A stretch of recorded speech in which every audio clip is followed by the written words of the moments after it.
What if I told you there was a 3D printed Nerf blaster that you probably have never heard of? About 2.5 years ago, there was a designer that goes by Cappuccino that is closely related to Mr. Heathpants. Designers of such blasters like the Desert Pigeon that made a dual-stage flywheeler that was solenoid powered.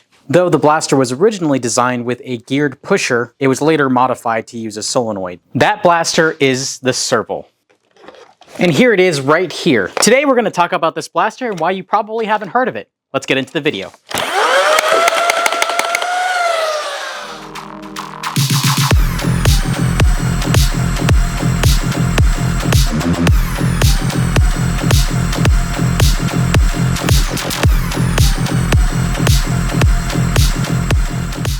So like I said, the Serval is a dual-stage solenoid half-dart blaster, and I think the design is absolutely sick. Now keep in mind, this is actually not the original design for the blaster. This is actually a modified version made by Meeker, and the design changes were mostly cosmetic from what I understand, with I believe some changes to the general build as well. So let's go over some of the features of the blaster. We have a stock that's adjustable by removing this pin, then doing that. And that's another feature too, is that there's takedown pins all over the blaster. We'll talk more about that a little later. Obviously, because it is a half-dart blaster, it takes talons, but there's also an additional mag release that you can switch it out with that can take talons or dart zone magazines. Just for my personal preference, I just kept the talon mag release. For the takedown pins, it actually has this little pin ejector, and that goes into the butt of the stock and screws in like so. There's some optional sling points that you can put on the blaster here on the other side as well at the base of the grip, and you can kind of use the sling points up on the front of the muzzle. There's also iron sights up top, and these are actually somewhat integral to the build. We have a removable barrel that just threads on the front.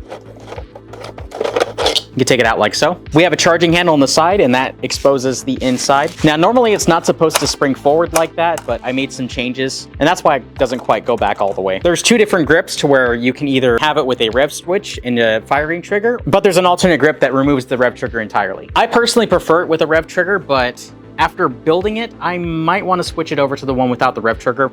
Again, more on that later. On the side, we have a battery door, and because of the size of the battery door, you can put a pretty good sized LiPo in there. This chunker is a 1,500 milliamp graphene, and this is a pretty large battery. Because this blaster is solenoid powered, it has a very satisfying trigger pull. It feels really good. So those are the basic features of the Serval. Now let's get into performance. We want to throw a special shout out to Out of Darts, the official channel sponsor. All the half darts that we use in our videos are brand new, and if it wasn't for them, we wouldn't be able to do that. So if you want to support the channel and let us keep testing with brand new darts, please use the affiliate link below. We're going to be using the Gen 3 Tracer darts. These are my favorite darts for flywheels. Our flywheel setup is as follows: 4 Daybreak wheels, 4 Lokis, and then the 3S battery. 186, 193, 188, 176, 218, wow, 213, 183, 205, 195, 185. All right, we're testing at our indoor 50-foot range. We're gonna show you if we can try and hit some of those reactive targets down there.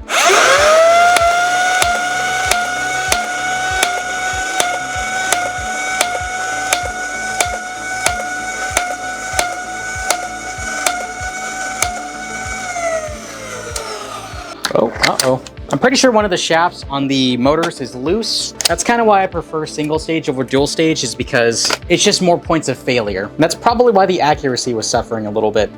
Performance with the Serval is kind of a mixed bag, but that might be partially our fault. Because this blaster was built and printed in-house, and because this is a dual stage mechanism, we did have some issues with one of the motor shafts coming loose, which is probably why there's a huge differential with the FPS, and it might lead to some of the issues with the accuracy as well. Currently, we're low on motor stocks, so we'll probably replace those in the near future. But if I could get this thing running consistently and with more accuracy, I probably would run this a lot more, just because the overall feel of it is just so good. I've always been a fan of submachine guns personally, so this kind of scratches that itch for me. It's a fairly wide and chunky blaster, but it's fairly short and stubby, and it's really comfortable. And personally, I think this color choice on it is just absolutely sick. One thing I know for sure Meeker did with this blaster is add Picatinny rails that gives it a more tactical look and feel. I'm a big fan of using angled sights, and the fact that there is a Picatinny rail that's already angled a bit is a really nice touch. Of course, we have Picatinny on the bottom as well. Now, the original design of the Serval actually had a built-in grip, but personally, I wasn't a big fan of the design, so I'm glad that was changed. Now, with all that said, let's get into the reason why nobody really talks about this blaster, and I think that's probably the most important thing about it. So, addressing the big cat in the room.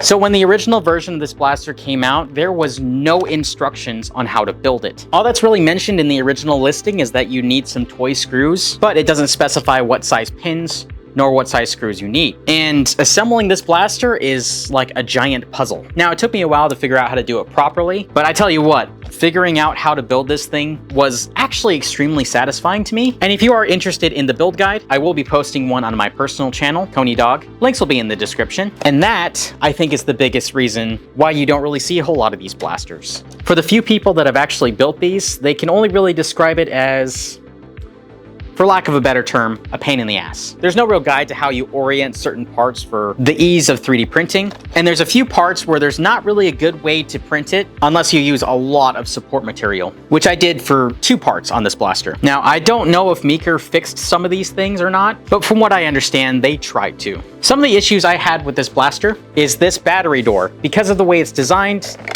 it actually just broke off. You're supposed to be able to open the battery door and it's supposed to be on this hinge, but it pretty much just gave up.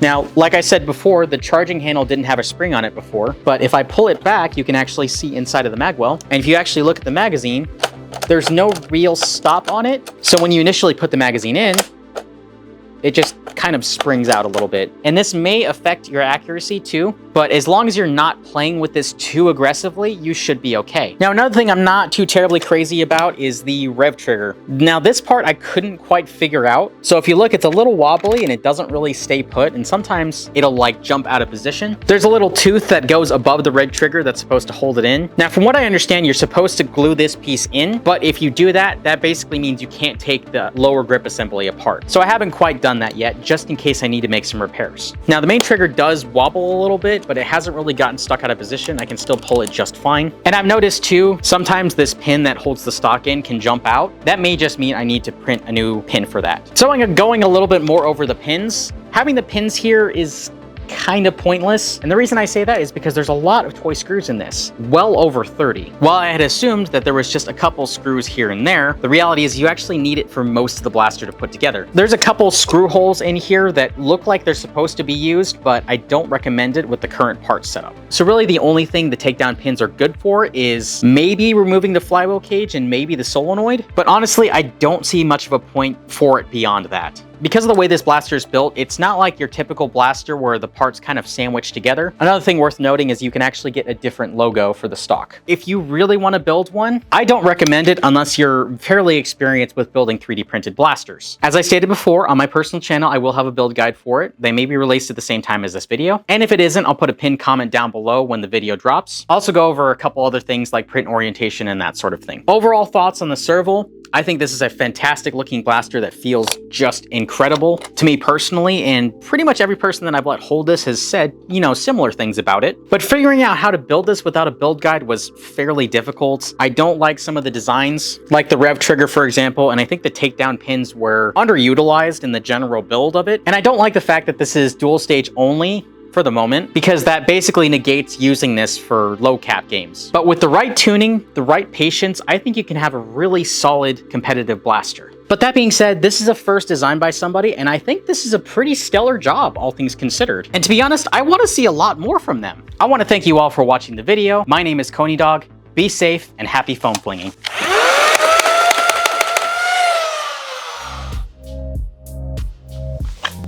Oh, are you still watching? You're probably wondering where DrFlux is. I just wanted to let you know that it's his turn in the basement. Send help.